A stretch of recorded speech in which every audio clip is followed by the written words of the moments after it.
test to make sure it's working. Oh, it says we're live. Hey guys. How's it going? I'm just doing a couple of tests here to make sure that we are good to go. And just checking, because that's what I do sometimes, because I'm still really worried about this, considering this is only the second one. So let me just make sure, because it's not showing online. I will find out for you on my end. Yeah, I've got a yellow thing in the corner that says live. Yeah, I'm just seeing if it went on YouTube's. Oh, yes. Because I did change it to private. It says live now. Oh, yeah, we're there. Test. We're good. We're good to go? All right, so I'm just going to check one more thing. Because this time I'm going to try and remember to go on the chat. If anybody's on the chat, because I didn't do that last time. Sorry, guys. If you can, if whoever is watching this can see, I apologize. I am not the best at this. I'm still learning. All right, so it's looking like it's all good. But I can't see the chat. Oh, I heard myself. All right, there we go. So, sorry about the technical stuff there, people. Welcome to the Enchanted Library. My name is Kaylee, and I am joined by my two lovely co-hosts, Jess and Shannon, and they are not properly named. So, Jess is Riley, and Shannon is Matt. But that's just, you know, how we do sometimes. So we are here to talk about the February Book Club book pick of the month and discussing All the Light We Cannot See by Anthony Doerr. And Jessica, this was your book pick of the month. So if you want to talk a little bit about why it was chosen, that would be great. Sure. So I have had this book on my TBR for quite a while. I remember when it came out and hearing about it, and people were raving about it. It was winning awards, and everybody talked about how beautifully written it was. So I don't know, it's been sitting on my shelf for a while, and I thought, why not enjoy it with my friends so that I had someone to talk to about the book, which proved to be well worth it that I enjoyed it with my friends, because we have lots to talk about, it seems. Oh, do we ever? But you know what? It wasn't just that this book was the only one. I mean, we had a selection of 4 that you curated, and we voted and decided together that we would do this one. I will also take partial blame, I guess, for this one, because I had it already purchased on my TBR for a few years and had been wanting to read it. So I was kind of game to read it and really excited. And Shannon blindly trusted us both. Yes, she did. She did indeed. Put my faith in you. And I guess before we really get into all of the tea about it, because, you know, I'm hip with the times, let's talk about what we're drinking today. Jess? Well, drinking from a mug that I actually, interestingly, made it when Kaylee came to visit me when I was living in Canmore, Alberta. I'm drinking a Earl Grey Rooibos, and it's from Macquarie's Tea and Coffee Merchants in Saskatoon, Saskatchewan. Shout out. I picked it up when we were driving across Canada to move to Alberta, and I fell in love with a lot of their teas, and a cream Earl Grey is just delicious. So that's what I've got today. And it's funny because Jess and I did not plan this, but I am actually drinking also from the mug that I made when I visited her in Canmore, Alberta. And mine says, "The adventure begins," in really, really bad scripting that I am not talented at all. And I also am drinking an indie tea seller's tea. And mine is a chocolate orange black tea, because I love black tea. And this is from Distinctly Teas in Stratford, Ontario. And I did not bring the bag with me. Shame on me. But it's over there, and I'm not going to get it. But yes, chocolate orange, which is a very debatably favorite for a lot of people because either you love it or you hate it. And I love it, so I'm We drinking hate it. Mm-hmm. And Shia, what do you have? So I just came from an impromptu bridal shower thing that my team at work threw us. So it was very last minute. So neither of us obviously knew what was going on. So we kind of had to rush home to make it here. And I didn't have time to make a tea. So I have water from the dispenser in my fridge. Good shout out. I love that shout out. Yeah, brought to you by my fridge. All right. What brand of fridge do you have? Oh, I think oh, no, I don't know. I want to say Samsung, but I'm thinking Frigidaire. Oh. It was adults. a hand-me-down when we bought our house, so yeah. Hey, it works. Free appliances, man. All right, so I guess now that pleasantries are done, we should start talking about our thoughts on the book. Dun, dun, dun.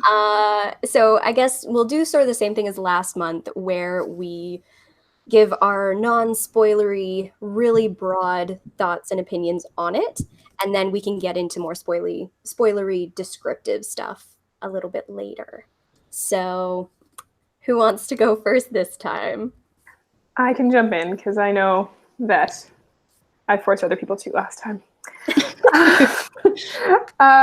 So sadly, I did not enjoy this book. I give it a 2 or a 2.5 out of 5 stars. And that is because it does have some beautiful writing in certain spots and some interesting ideas for a story. But generally, I had a lot of qualms with it. And I read at a decent pace, and it took me almost the entire month to get through, which is not normal. But because I just could not get captivated by it. I wanted to so badly, especially since I picked the book. But there was no way of me getting into it. Like, nothing was grabbing me until about the last 100 pages of the book. And even then, it wasn't like my husband's watching hockey. Sorry, guys. Welcome to Canada. Yes, the last 100 pages. No.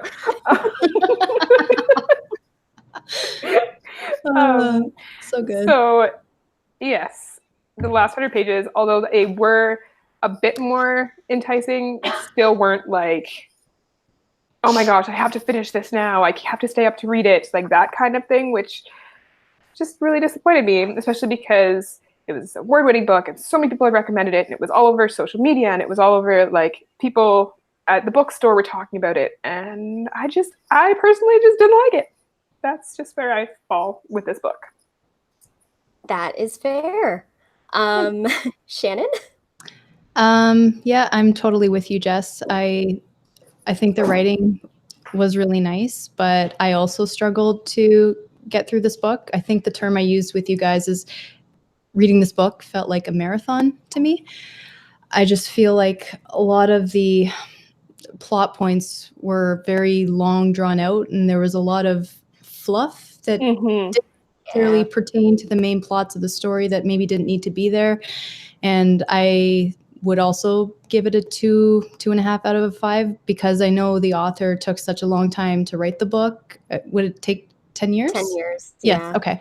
But on the other side of that, I don't know if that necessarily worked in the author's favor doing it that way, because I feel like maybe there was some momentum lost, or I don't know what, but it just didn't captivate me, and it was a struggle to get through. And like Jess already said, I didn't find that the story picked up until about 400 or so pages in, and typically that's not really supposed to happen with a book that grabs you. Like, you shouldn't have to wait that long for the story to pick up. So it wasn't my favorite. A 530 page book that probably should have been 250. Yes. Yeah. Basically. Yeah. I think the consensus is unanimous that we all did not enjoy this book, unfortunately. So I also gave it a 2-star. I'm not even going to bump that to a 2.5. It's just a straight 2 for me. You're right, Shannon. It did feel like a marathon. I was doing my readathon stuff at the start of the month, so I didn't get to start this book until the 14th. And I am also a relatively quick reader, and I just finished it yesterday because I frankly just was not excited to be picking it up. And the fact that it did take 10 years, again, Shannon, to your point, 100%, it was a detriment to him because he definitely lost momentum. There was a major disconnect between characters and plot, and it just did not flow properly. There was, we can get into really a lot more details obviously later. So I'll just say I did not fully enjoy it. I don't even think that it redeemed itself in the last 100 pages. I just overall didn't enjoy it, except for maybe the present day stuff. Like not even like the last couple of chapters, because I know that the dates on there are present day. But when it's flashbacks, I didn't enjoy it. But when it was talking about them in the moment, I was more into that story. So basically everything that happens in St. Malo when they're like 16 and 17, that was the parts that I was really drawn to. But other than that, I didn't like anything else. And there were too many characters that I did not care to remember the name of. Yep. So that's really my quickie thoughts and opinions. I'm just going to drink my tea right now. But that's none of my business. Kaylee, there's someone on the chat. Oh, yeah. Oh, Joe. Hi, Joe. Nonlinear. Okay, so you say that the nonlinear approach combined with the short chapters made it a tough read for me. Yeah, 100%. That is totally in agreement. Because sorry, go ahead. No, you go. You go. And I know we talked about this briefly on our own, but when I started the book, I was like, oh, this is going to be such an easy read because of the short chapters. I thought that was actually going to make it a good, quick read, and it actually made it harder. Because it was just like snapshots of a moment. You didn't have enough time to actually connect with the characters. Even though you have a 500+ page book, I didn't feel a connection to anybody. No. And the whole, like, not disjointed, what's the word I'm looking for? The out of the not chronological timeline again. Not linear, yeah. I'll be totally honest, about halfway through, I stopped paying attention to the years and what was happening and when. Yeah. I just tried to connect the storyline more than anything. It's like I just need to follow the general plot line of what's going on and finish this dang book. He did a good job of keeping you current with the ages, though, because he did reference their ages each time, essentially. Yes. So I feel like you didn't have to focus a lot on remembering what year you're in because he sort of references it. So I feel like that helped me as well. I don't usually have a problem with dates and keeping those straight, but I do appreciate that he added those in for people who don't like to really, or who aren't able to keep up with it in that way. Yeah. Yeah, so, all right. So I'm just going to show here, I don't know if you can even tell, but my tabby system that I use for annotating is a new one. I only started it with our last month, but I have 4 sticky notes here. I've got a pink, an orange, a green, and a blue. And when I'm reading, I tab pink for something that made me feel. So whether usually like happy feelings or just a general sense of emotion. Orange is a theory, green is WTF, and blue are quotes that I enjoyed and want to remember. I have 1 orange, 1 pink, and 1, 2, 3, 4, 5, 6 WTFs. All right. Do you want to start with the spoilery stuff then? Yeah, let's hear it. Well, let's just start off with probably the most spoilery thing, and it is something that happens at the end. Werner and his outcome of stepping on a landmine, and within 2 sentences was gone. Yep. Like WTF moment. Yeah. I felt nothing when that happened except for, okay, guess this guy's gone. Yep. That sucks. Like there was no fallout, there was no lead up. I mean, I know in a way you could say that it's poetic because that's something that you don't see coming. It's just, it happens and then it's done. Like you can say that about reality or whatever. It's the same thing as that book in The Fault in Our Stars that they reference, where it just ends abruptly, and that's how it's supposed to end. But it wasn't done to the point where I cared about Werner leading up to it, where I actually felt something. Like, I think that was that you hit it right there. Is it could have been done. That could have all happened, and it could have been done properly, where you had built up this relationship with Werner, and then when it happened, because it's so out of the blue and it's not what you're expecting, and it's a tragic event, that it really made really hit you over the head, and then like, oh my gosh, like after all this is what happens. Yeah, there was no emotional, but there was nothing invested. Yeah.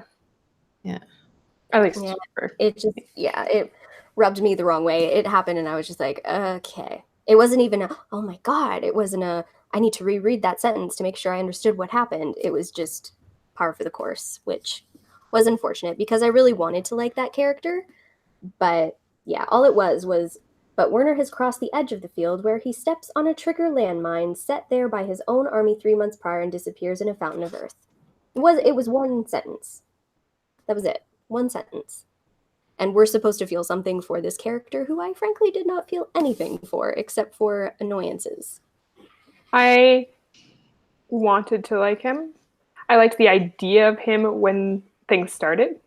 When I thought the book was going to pick up, I liked the idea of him. But then he started annoying me because I was really excited about his relationship with his sister, and then that whole thing annoyed me. And then he didn't really stand up really that much until the very end with little bit, with going in and saving her. But other than that, he didn't really do much. And so it was just, he just annoyed me, but I wanted to like him at the beginning. So I don't know. I get that he is in this horrible situation. We can't even begin to describe how we would be in that situation with all of these people with these very intense views. And if you don't follow in line, then you're screwed. Like what happened to his friend. Well, and it even said at one point when he asked, he said he wanted to go home, and they basically said, no. Frederick's situation, actually, that made me a lot more sad than the Werner situation. And they didn't even put a lot of emphasis on it. It was just one day he's laying in his bunk and his buddy's gone. Yep. There was a lot of show, not a lot of tell. Like things being told after the fact, things happening from different perspectives, things happening in different formats of perspective as well, and doing a change mid-paragraph. So it's either coming directly from their point of view or third person, or coming from a character that you didn't even realize that they had a point of view in this story. Yep. Like everything just seemed so disorganized and cluttered. And the same thing I feel like happened with me with Station 11 by St. Martin. I can't remember who wrote that, but it just felt like words. Like it didn't feel like a cohesive story. It was just words put out there and with some fluff. I found when you're talking about the different perspectives, I got really frustrated with how many new characters were added and new characters' perspectives. Like all of a sudden a little chapter would be from some random person. And I was like, wait, what? I thought we were going back and forth between these three characters, but now there's another person. Yeah. And I just didn't care about half of them. And by half of them, I mean any of them, really. Yeah. It was just, it was so disappointing. I wanted to like this book so much. The premise really got me, but I don't know.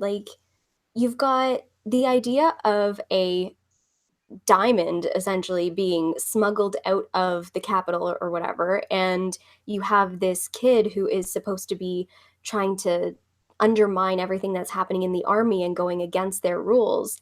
That's pretty much how it is advertised, and not really what we got. And I was really disappointed with that because Werner did not show his strength in that respect until the last chapter. And the only reason that he did it was because he saw Marie walking and he instantly fell in love with her. And that is it. That is the only reason that he changed his mind, was because he saw her and he found out that he liked her. God knows how, because he literally just sees her walking.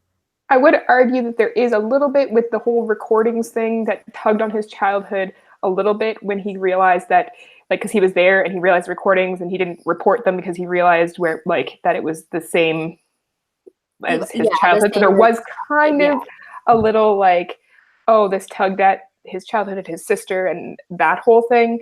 But still, it was such a small little piece, and then like him just falling hopelessly in love with her on the street, that those two things together all of a sudden made him save someone in one chapter.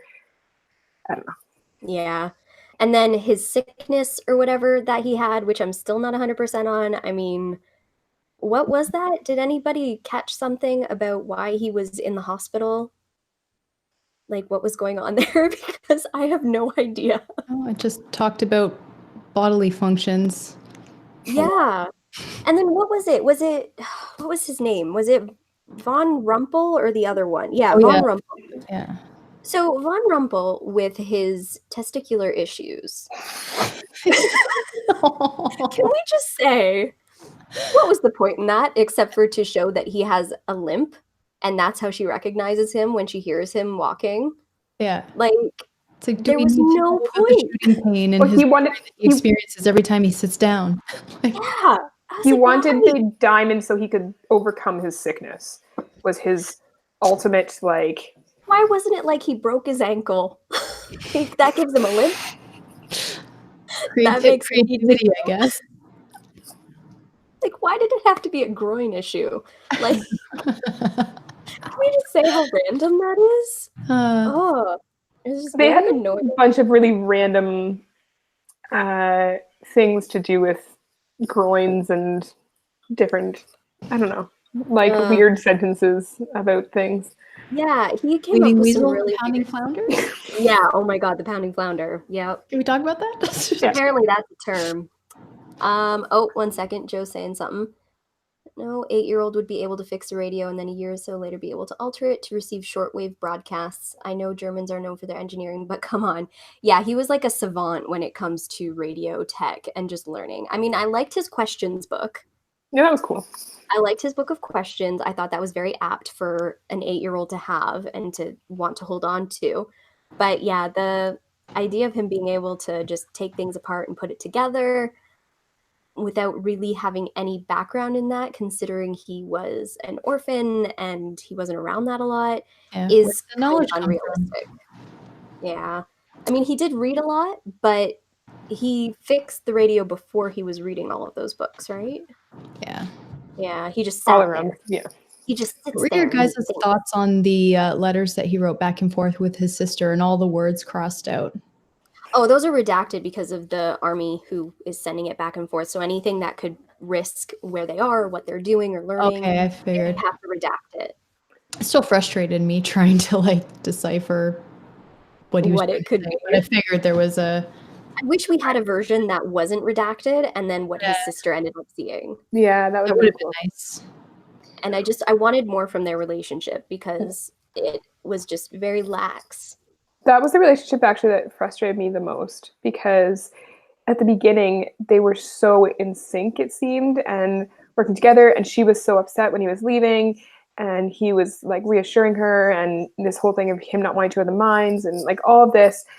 And so I was really hoping that there would be some kind of tie-in, or that she would come back in the story more, not just with these random little letters and then like, oh, at the very end, like I'll just pop a little thing in there about what's going on with her. It's like, oh my god, I did not care about the epilogue for anybody.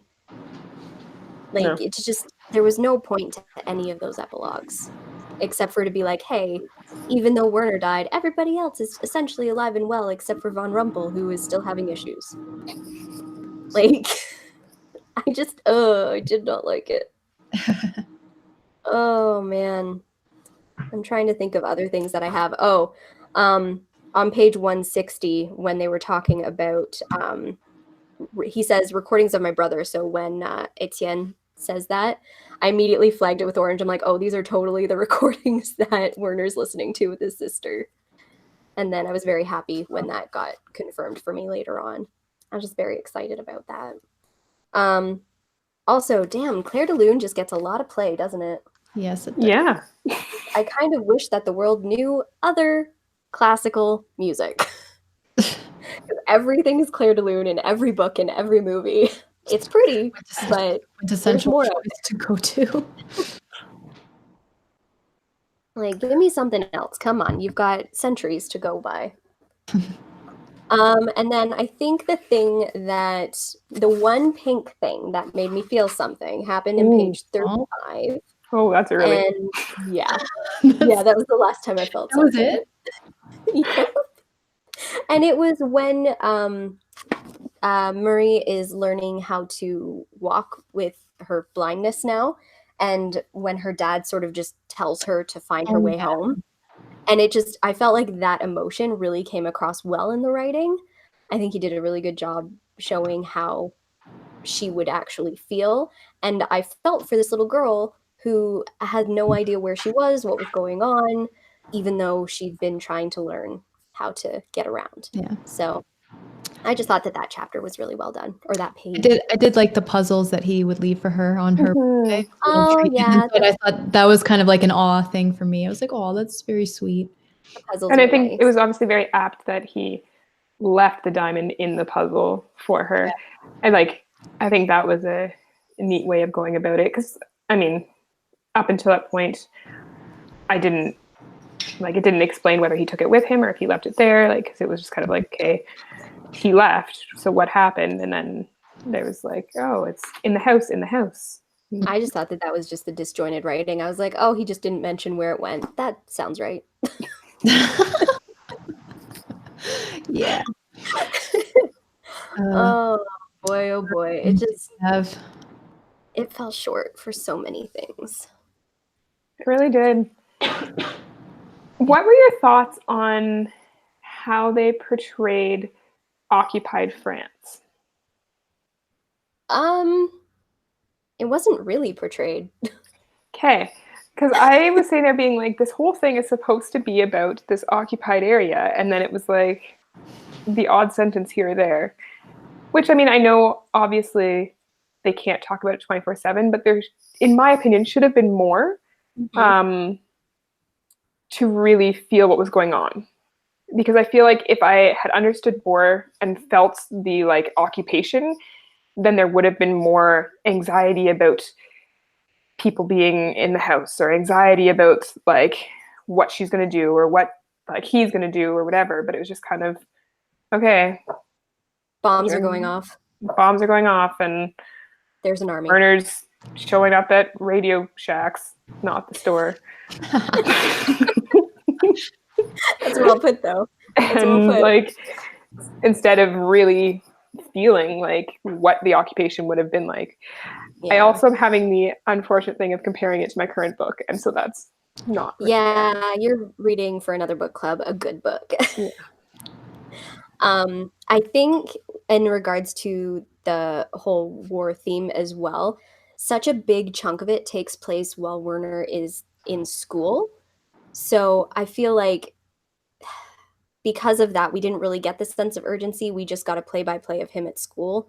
And it wasn't even, I don't know why I'm going to compare this way, but in Harry Potter, you have Harry going to school and it's exciting and you're learning with him and there's all this stuff happening around him and to him, and you get this linear sort of progression of what's going on with him.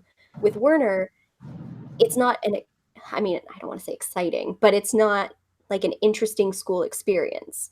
So you're just sort of, this happened to him, then this happened to him, and then this happened to his friend, and then he's patted on the head because he did a good job because he went with what everybody else was saying. Like, it just, I didn't have any sort of connection to anything again. No, that makes sense. And I think you're right. I like the comparison with Harry Potter, as funny as it is.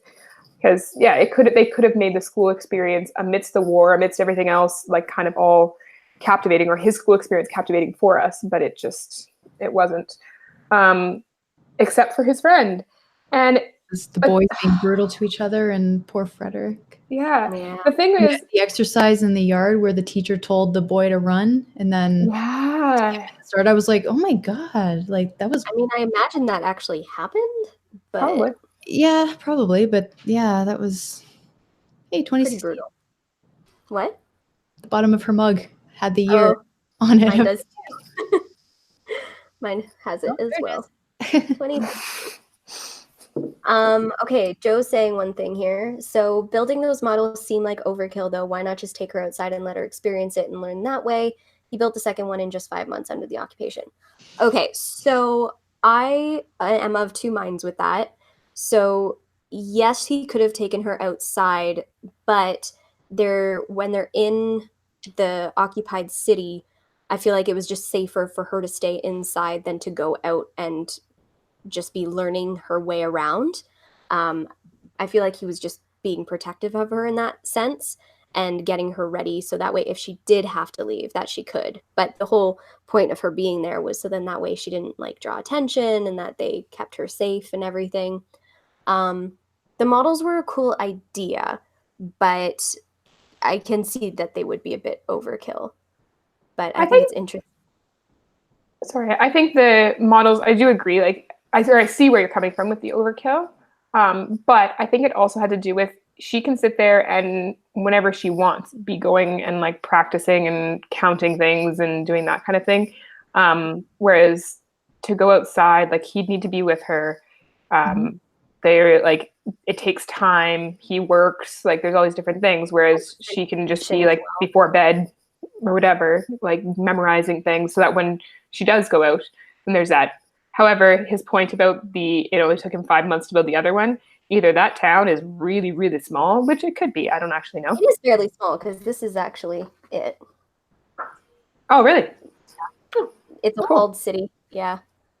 But for him to do the entire town in 5 months is pretty quick. Yeah.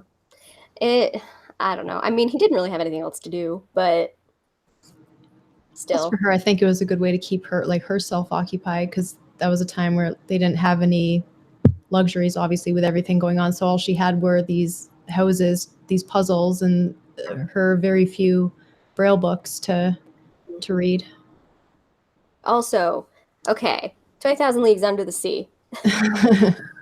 Why did we need to have so many lines of it said? Like, I mean, I know that he's telling the story over the radios and everything, but there was just the half of the book might as well have just been 20,000 Leagues. I think he got tired of writing this book, and so he just had to input other sentences to fill it. Like, yeah. Oh, Joe just said 850 buildings. Do we think that he made all 850 buildings? What it's kind of trying to tell us, I thought, that he did unless he didn't do it as much as Paris, but they talked about like every super grade, every bench, every tree, every building, so that she was able to count and know where things were. So that was kind of my impression. Oh, I thought that it was more so like a few blocks around her. Like maybe not all of it, but just like the few blocks that she would have access to, or like the main areas that she would need to go to the store or something like that. But yeah, I guess if he did that many buildings, that is a lot. Man. Guess we have to ask the author. It looks like it might have been referenced, though, Joe says. Yeah. Damn. I don't know, guys. This one was a flop. Yeah. I'm having a little bit of trouble trying to think about like good things about it, aside from the one moment that I felt something and him trying to somewhat be realistic with what it was like in that time for learning and how cruel it could be to be trained by Nazis. Mm-hmm. And I do give credit to the fact that, I mean, I said I was annoyed that he didn't stand up to people, but he also, basically his sister and his life were at risk if he didn't do what he was told. So he had to kind of do it, which is fair. I have a question for you guys. It's about Frederick. Yeah. So I actually, like you, Shannon, I really liked his storyline and felt something for him. But at the same time, it was kind of a pointless storyline, I felt. Like, it seemed good at one part, but then as soon as he got injured, I mean, yes, he went to visit him, and later on he got that page of the book. But other than that, like, it didn't actually change. He didn't instigate him to change how he reacted to the Nazis. It didn't change anything in the plot. It was just he had a friend, and then his friend was gone. Yeah. I would argue a little bit differently. So, yes, I do see what you're saying, but even though it didn't in the moment affect him, I think that just the like bright, shiny view that Frederick had on things affected him internally and maybe sort of kept that emotion within him. So it didn't completely turn him into those kids from his orphanage that were all Heil Hitler and everything. So I think that that just helped him keep his humanity, for lack of a better phrasing. Having him there, like if he wasn't there, I think that Werner could have gone a totally different way. Because he didn't have his sister with him either to keep him in check. And he had very limited communication with her. So I think having Werner there helped just sort of keep him accountable as much as possible, even though he didn't do anything that Werner would have, or that Frederick would have been proud of. That's fair. It's a good way of looking at it. Yes, he didn't necessarily need to be there because there were other avenues that Werner could have had that humanity still.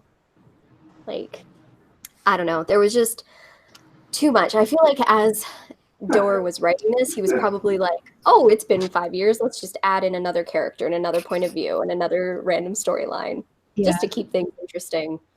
What I didn't really see was, like, I'm looking at the synopsis on the back of the book, and the last Doerr illuminates the ways against all odds. People try to be good to one another. Nope. When? None of that. How? Where? Besides literally the only person I can think of is like that maid woman. Oh, Madame. Yeah, like because she was super pleasant and helpful, but also trying to like be kind of resistance-y. But other than that, lady, the other lady from the bakery who would give Marie the loaf with the secret message. Ordinary loaf. And how was your uncle? But it's like, how many times did they have to replay? Oh my God. And how was your uncle? Like, we get it. It's like, we get it. That's the code. It's fine. Yeah. I don't know. I liked how they had that, and I liked how there was that spark of like a revolution type thing, but man, we didn't really get a lot of that either, though. Yeah. It's like the author had a whole bunch of really good ideas, and he would do a little bit and then jump to a new idea. Like he couldn't flush out each of these ideas and into a really good storyline. It was like, oh, like look at this revolution idea, and they're going to do this like thing on the radio, and they're going to put like, what were these numbers? What were the numbers? Did I miss that? The numbers were either what station you're tuning into next time, or but then it would have said deaths and how many people they were able to foil or something like that. Okay, I don't think it was a station, because then the like Etienne or whatever would have had to known to change his thing, and he didn't know what the numbers were either. He was just reading off random numbers.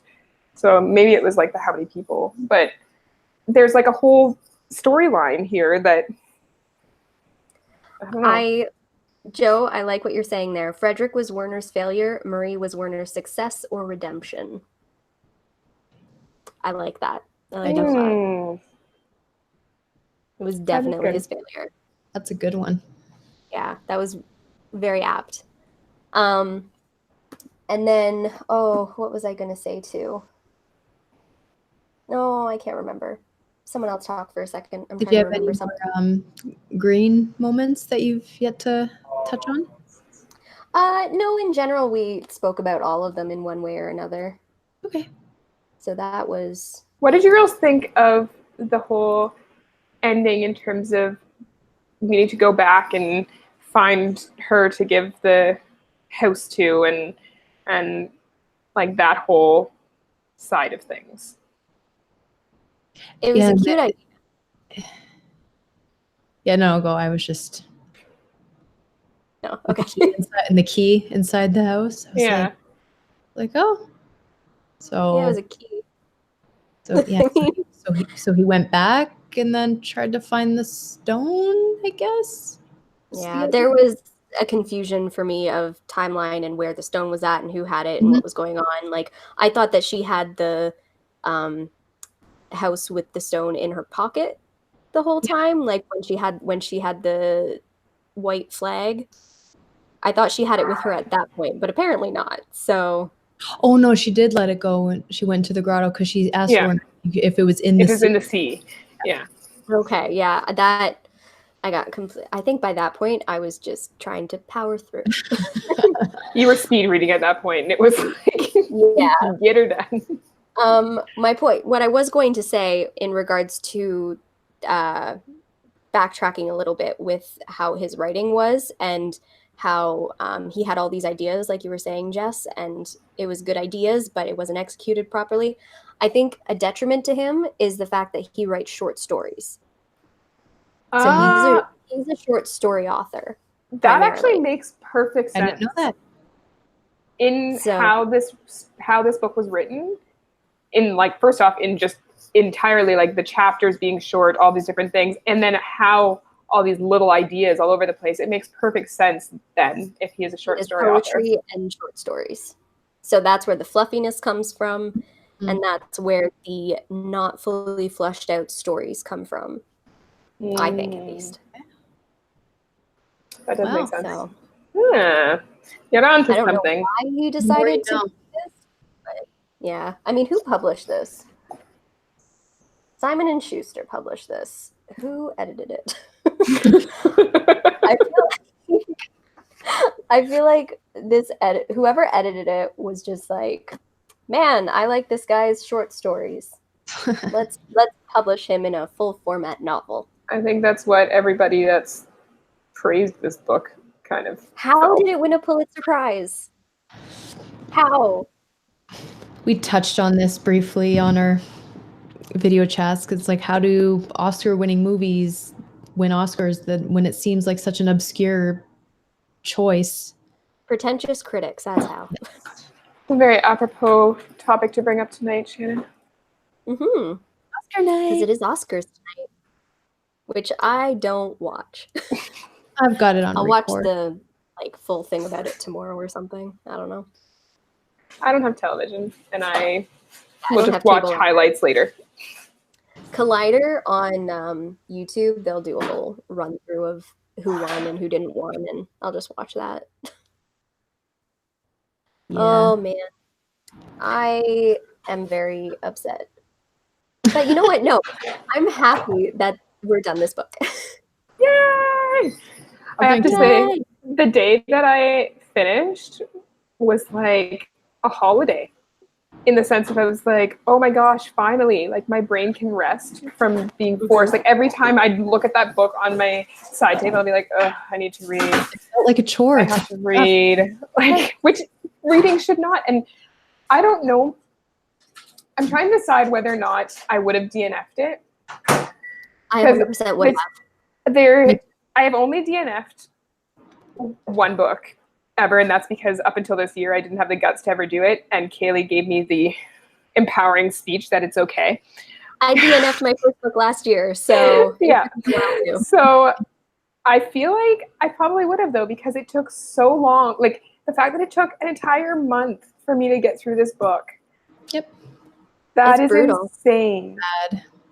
I think I'm going to give this book to my mother because she was asking tonight, and I told her what the book was. She's like, "Oh, what's it about?" So I gave her like a 2-sentence synopsis, and she's like, "Oh, that sounds cool," because she likes history and things like that. I'm like, "Okay, I'll give it to you then. You can tell me what you think." I gave it to my mom to read, although it's funny. I was saying to you girls in the chat, but I gave it to my mom, but she'd been watching me struggle over this book all month, and so when I handed it to her, I was kind of like, "Well, I mean, you can have your own opinion, like enjoy it, but if you don't like it, I'm not gonna hurt you."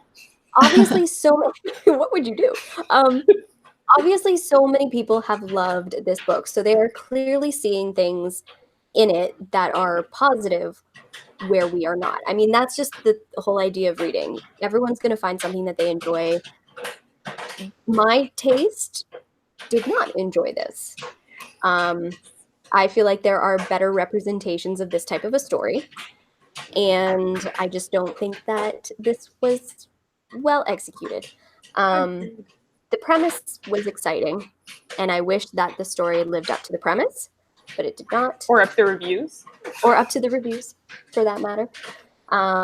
There was one 4-star review that I read, and it was, oh shoot, how did it go? It was something like, I'm of two minds of this book. I absolutely loved it, but I also didn't like it at all.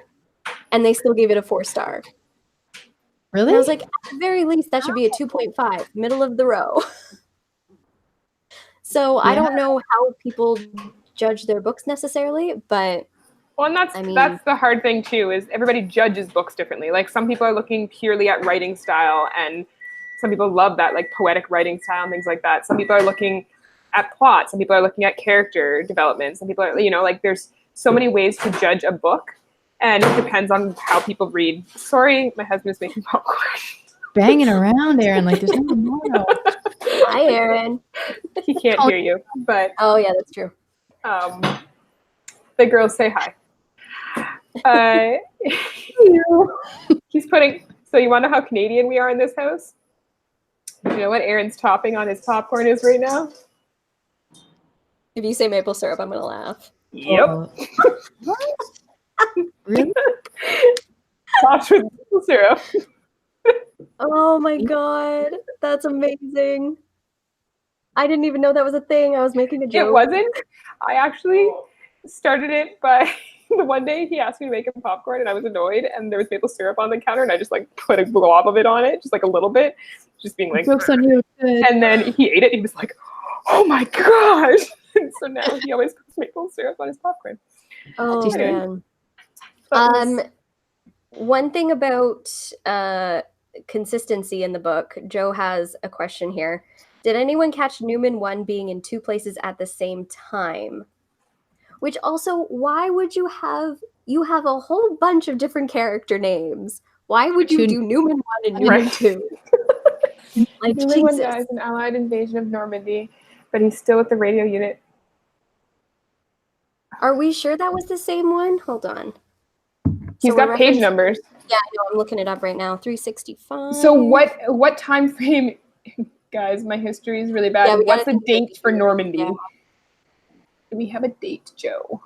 Mr. O'Neill would be very disappointed in us right now for not knowing. Know, right? Oh. Newman 1 says I was thinking about him the other day.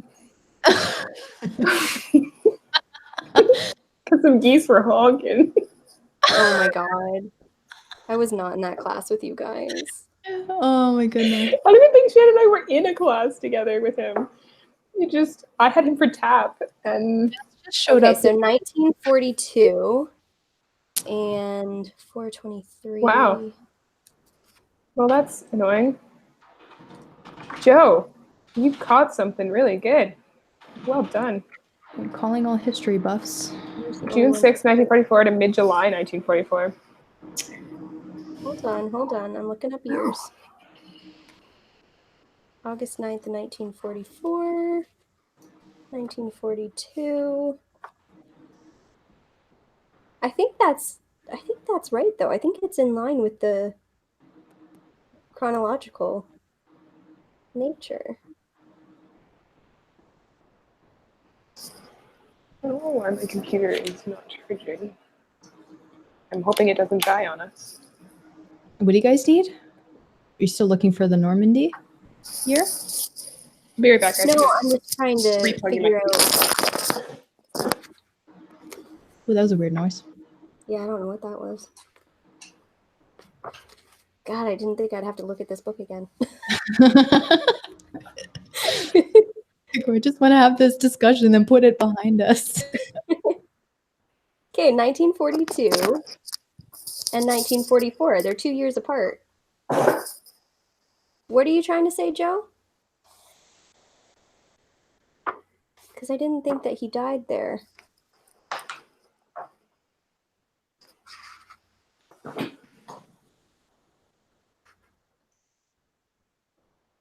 Newman, where do you die?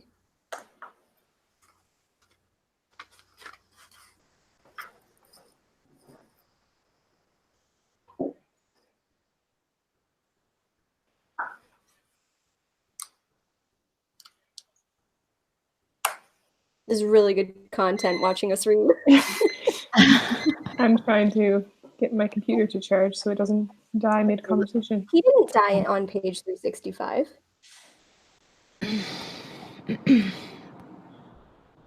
Werner can feel the fever flickering inside him, a stove in his door latch, blah, blah, blah, fluffy fluff.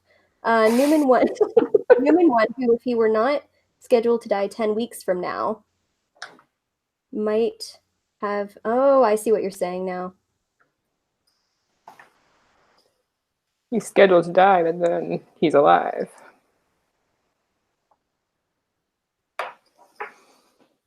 I think that's just part of the fluffy writing. Because it doesn't say that he actually dies, it just sort of gives an overture that he is scheduled to die 10 weeks from now, which is another really stupid way of writing. Like, I interpreted that as he died 10 weeks from now.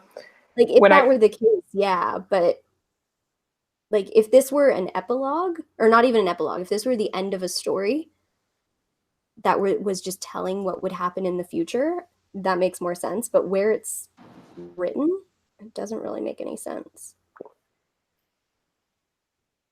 Holy jar. Oh, do you have the... Hold on, I'm not... Do you have the mason jar out again? Yeah. I did not expect that. Like... I think it was just a poor choice in phrasing, Joe. I think that's all it was.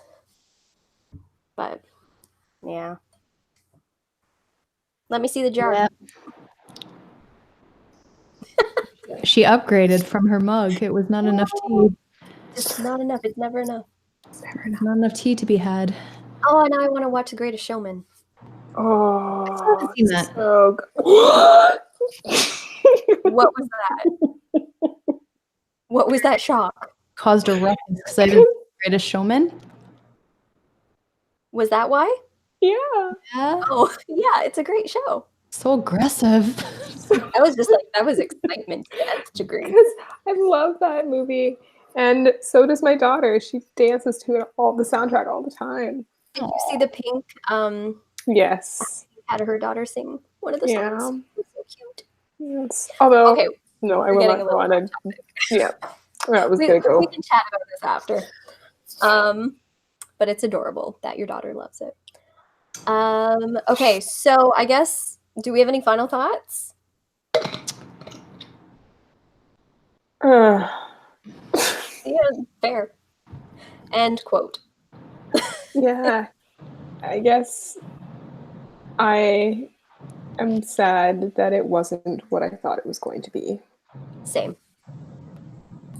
And I mean, for people that love it, I'm glad you have that, but maybe we're missing something, but it just wasn't my cup of tea. Oh, or your jar of tea. I'm kind of hoping that you'll do comments, Kaylee, from people that did enjoy it, and so we can hear from anyone who did and why. Because I'm just curious. I mean, at the very least, I mean, Joe, you gave it a 3-star, you said earlier. So, I mean, that's a pretty good rating, I would say. Yeah. I'm curious to talk to my mom when she finishes it, because she did not like I Was Anastasia as much as we did. Oh. So I'm curious to see if it's just her, if she likes books in a different way than we do. And therefore, I'm curious to know her thoughts on this one. I did ask my mom earlier today if she had read it, because I couldn't remember if it was this one or another one that has a similar looking cover. And she said that she read it, but DNF'd it after 200 pages. Oh. So, yeah. Wow. So I was like, well, you're not getting this book then. Okay. But I will unhaul it maybe to the library or something. Or I don't know. We'll see. But it's not going on my shelves. You got too much. Nope. There's too little space. I put a book that maybe too little space. And my stack of eventual unhauls is like growing. So I went through and rearranged a few of my shelves, like, because I had stacks of books that had nowhere to go right here. So I like worked. You've seen my shelves. I have seen your shelves. I have the same issue. Stacks and stacks. I love stacks and stacks. Yeah, hyped books are rough for me too, Joe. Usually they're not worth the hype, which I have noticed quite a bit lately with the whole booktube thing. People hype a lot of books, and I'm not a fan of all of them. So, yeah. I find it's like that with movies. Hyped anything. Yeah, If it's you gotta. hyped, it's too much anticipation, so then it always lets me down. Or 90% of the time lets me down. Yeah, I'm starting to go back to where I'm just picking books that I know call to me because I know my reading tastes and I do like to venture out of them sometimes, but more often than not, when I buy a book, generally I know I will like it, but the ones that I have had hyped and I get based on the hype and like one line in the synopsis that sounds interesting to me, I don't tend to like. So I'm not going out of my way anymore to read books that I don't feel like are my taste. So, yeah. Well, next month we get something totally new. Yes, we do. We are taking a break from historical fiction. And I do not have a copy of the book yet. I do. It's downstairs. I can run and grab it. Yes, you run and grab it. Because I totally was not able to get a copy because the only copy that I could find without ordering it online has the movie TV show. Sorry, I'm trying to be very broad before we announce what the book is. I hear you. The movie TV show tie-in cover. I don't like those. I don't like those either, no matter how much I like the actor. I don't want his face on my stuff. So I mean, you could have worse faces, but I know. I mean, I think Atonement is okay. I have Atonement, and that has James McAvoy on the cover, and I'm okay with that. But I would still rather have the original cover of Atonement. Guys, we have a special guest watching right now. Who's watching? They had a Matt. He's watching on his phone in the other room. Hi, Matt. Hi, Matt. But wait, Matt is here. I see that at the bottom. I know. Aren't you Matt? Oh, yes, I'm supposed to be Matt. Oops. Whoopsies. I am he. All right, Shannon. Okay. So the March book pick is Shannon's month. So Shannon chose our next read. And what would that be? Oh, talk so that way it goes to you. What? There you go. See it? You see it? There you go. You by Caroline Kepnes. You by Caroline Kepnes. And that, my friends, is a thriller type book. So that is very different from what we have been reading. Very. But I'm excited because I do want to watch the show, but I don't want to watch the show until I read it. Yeah. So. I watched the show. I loved it. And I just tend to naturally gravitate towards the thriller genre. So I'm hoping to enjoy this. You know what? It's going to be very interesting for me because thrillers are my least read genre. I don't actually know if I've ever read a thriller, to be honest.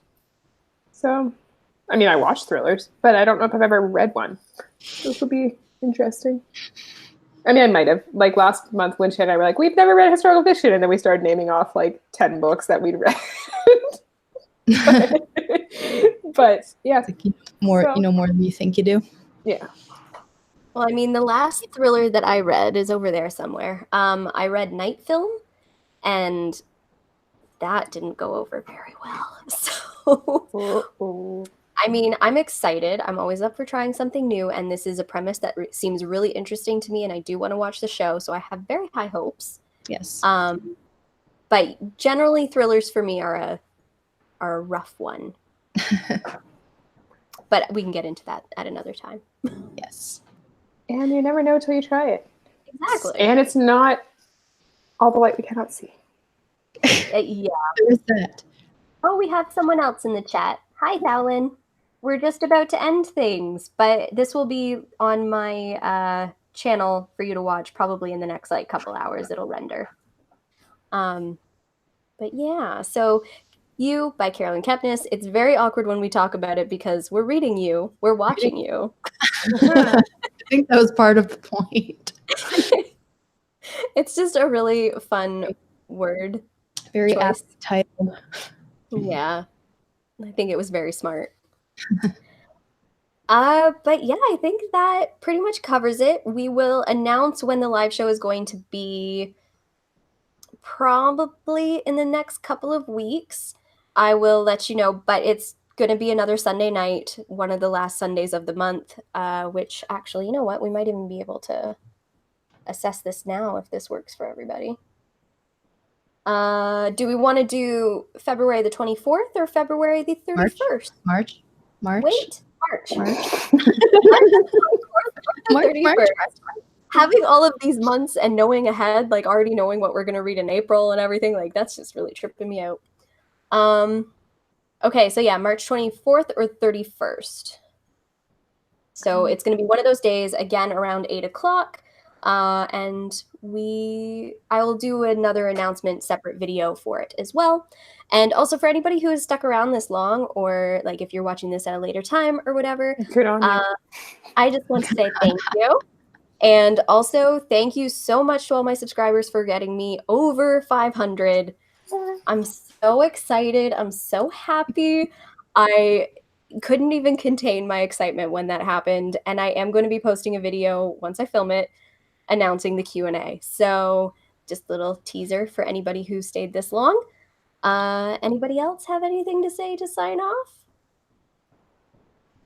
No. Thank God it's over. I'll try to pick a better book next time. Yes. And if no one likes this one, I preemptively apologize. I'm excited for it. I'm gonna be honest. I am excited. I'm gonna be picturing Penn Badgley the whole time. Because the Netflix show did just come out, but I wanted to give our brains a bit of a break from the heavy historical fiction content. Yeah, I think the next months are going to be a bit of a break. Instead, we're going to move into heavy stalker thriller territory. Okay, April's gonna be a nice break. April's going to be a very nice break. Thanks, Joe. It was really nice having you in the discussion. Yeah, it was great. Really appreciated your comments. I like the interactive aspect now that we're out of the beta phases, because it's a thing now. We're getting good at this. I keep raising the roof. I'm such a white girl. Raise the roof at your 500 subs. Yeah, I'm so excited. I'm so happy. I've already actually got some Q&As coming in. Oh, if you want to tweet me a question, use hashtag EnchantedQA. I do have a couple on there right now, but feel free to add to the hashtag. And I guess... Can we ask questions too? Feel free. Ask questions. Tara's asked a question. Like, just go for it. And I guess that is pretty much everything. I am going to be uploading again at a regular schedule. The last couple of weeks for me have just been a little bit crazy. So I haven't really been filming, but I will be. So look forward to my Read D&D-a-thon vlog coming up soon. And then I've also got a tag that I'm filming that I was tagged in. So I will be doing that. And that'll be coming up in the next couple of weeks. So content is coming back at you from me. So be sure to subscribe if you have not subscribed yet, and stay tuned for all of the bookish fun goodness on my channel coming up.